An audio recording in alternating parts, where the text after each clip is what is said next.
बंदी छोड़ सतगुरु रामपाल जी भगवान जी की जय हो बंदी छोड़ की लौट को नहीं ओढ़ की। सत्य है भैया जी।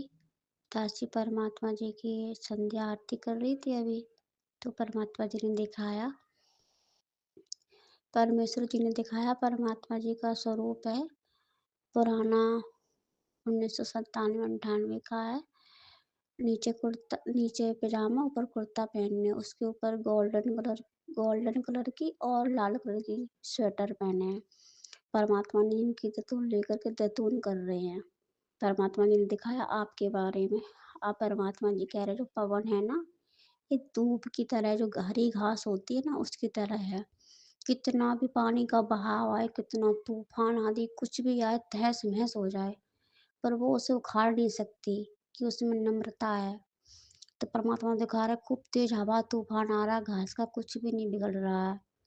फिर परमात्मा जी ने दिखाया आप जी पानी के अंदर बैठे हो पद्मासन के साथ में।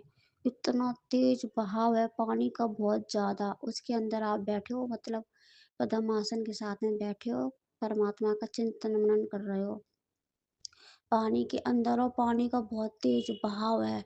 पर आपके शरीर का जो रुआ होता है ना, रोम, उसे भी पानी नहीं हिला पाया, और आप जी बैठे हो। फिर परमात्मा जी ने कजोल भगत जी का दिखाया। परमात्मा जी कह रहे 2022 में इनकी परीक्षा थी, पर इनमें थोड़ा विक्षेप आ गया था। राशि को बोलना नहीं आ रहा। परमात्मा सत्संग बताते हैं, जैसे तुम किसी अनुपदेशी के पास बैठोगे जगत के पास, या उन भगतों की संगत करोगे जो मर्यादा में नहीं है, तो आपके अंदर थोड़ा बहुत उनका अंश आएगा आएगा। वो कहेंगे क्यों, हुक्का पी लो। नहीं मैं ना पीता, क्यों, गुरुजी बना ले, कल तो तुम्हारे गुरुजी खाने को भी छोड़ देंगे। इस तरह के परमात्मा सत्संग बताते हैं। तो परमात्मा जी कह रहे कजोड़ भैया के मन में विक्षेप आ गया था, तो थोड़ा सा शक कुछ हो गया था। परमात्मा कह रहे दासी को मान ले के कुछ शब्द तो बोल ही नहीं पाती हूँ। परमात्मा जी कह रहे जब ये चले गए थे, तो फिर परमात्मा जी कह रहा जैसे कोई चीज़ बिगड़ जाती है, सोना या कुछ भी हो, तो उसको पिघला के उसको अच्छा सा उसका एक दूसरा डिजाइन में उसको बनाते हैं, अच्छे से उसमें निखार आ जाए। इसी तरह कजोड़ भैया जी जब चले गए थे तो परमात्मा कह रहे इनकी परीक्षा थी, फिर अब आए हैं तो परमात्मा ने एक अच्छा सा निखार दिया है, अच्छा से इन्हें बना के भेजा है परमात्मा ने संगत में। अब ये भी टूटेंगे फूटेंगे नहीं, और ना झुकेंगे ना रुकेंगे। परमात्मा कह रहे ये भी अब धूप की तरह होंगे, पर फिर भी आपके बराबर नहीं हो पाएंगे। परमात्मा जी दिखा रहे दोनों लोग बैठे हो, आप बैठे हो और कजोल भगत जी थोड़ा दूर पे हैं। तो परमात्मा कह रहे हैं कि जब से शुरुआत हुई है भक्ति की, पवन ने की है, और आज तक वो कभी पीछे नहीं हटा, कभी नहीं, ना झुका ना रुका ना डरा ना किसी के बहकाने में आया, चट्टान की तरह खड़ा है। फिर परमात्मा ने दिखाया एक शेर है, बहुत बड़ा शेर है, आपके पास आया। आप तो ये जो वर्तमान में आपका रूप है, यही आप यही शरीर में हो। शेर आप पे हमला कर रहा है, आपसे लड़ाई कर रहा है, पंजा में पंजा आपके भिड़ा दिए, नज़रों से नज़र मिला रहा है, फिर भी आपका एक कदम पीछे नहीं हटा पाया। आपको खूब टक्कर मार रहा है, आपको पूरी ताकत लगा दी उस शेर ने, आपको पीछे हटाने की, पर आपका एक कदम भी नहीं हटा, आप बराबर टक्कर कर रहे हो उसके पंजा से पंजा आपके हाथ और शेर के पंजा भिड़ा के आप बराबर कुश्ती लड़ रहे हो। शेर तो पीछे उसके 2-3 कदम हट गए, पर आपको एक रत्ती भी पीछे नहीं हटा पाया।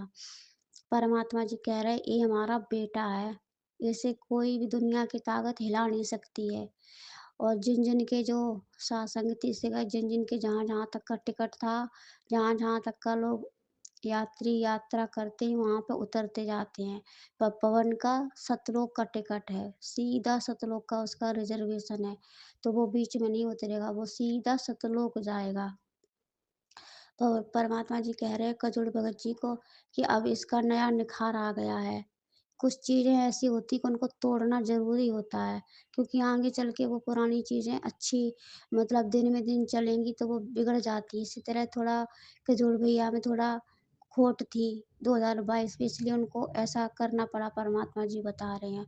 इसलिए अब करजोड़ जी को तोड़-मरोड़ के फिर से उनका नई औज़ार बनाया, एक नया निखार दिया, एक नई सौंदर्यता दी है।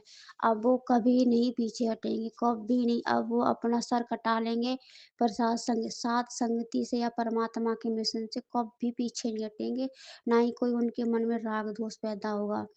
अब पवन भैया, अब परमात्मा जी कह रहे हैं, अब कजोड़ भैया जी की भी अब कोशिश यही रहेगी कि पवन से भी आगे बन जाएँ, मतलब पवन के बराबर पे आ जाएँ। मतलब वो परमात्मा बता रहे हैं कि आधीनी, सहनशीलता, विनम्रता ऐसे करके आना है उनके मन में।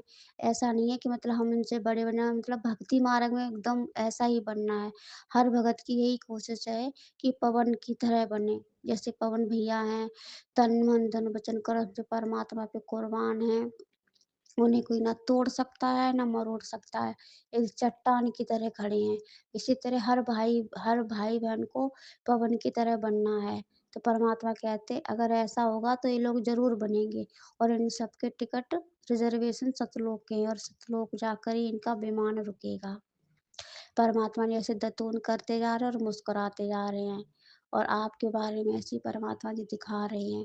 आप चट्टान की तरह खड़े हो, कितनी भी मुश्किलें तूफान आ जाएं, आपके मन में, आपके रहम में, आपके शरीर में, आपके जहन में कोई भी ये शक पैदा नहीं कर सकता। परमात्मा के एक मंत्र अंश मात्र रित्ती भर रिंचक सा भी आपके अंदर ये कोई दोष पैदा नहीं कर सकता गुरु के प्रति। आप जान दे दोगे, बस स्वप्न में भी अपने गुरु के प्रति कोई दोष पैदा नहीं करोगे, और ना ही कजोड़ भैया करेंगे। परमात्मा जी कह रहे, ये अब बहुत अच्छा बेटा बन गया है, अब ये दोनों आगे हमारे मिशन को आगे बढ़ाएंगे। इसी तरह से परमात्मा जी ने दिखाया है। बंदी छोड़ सतगुरु रामपाल जी भगवान जी की जय हो।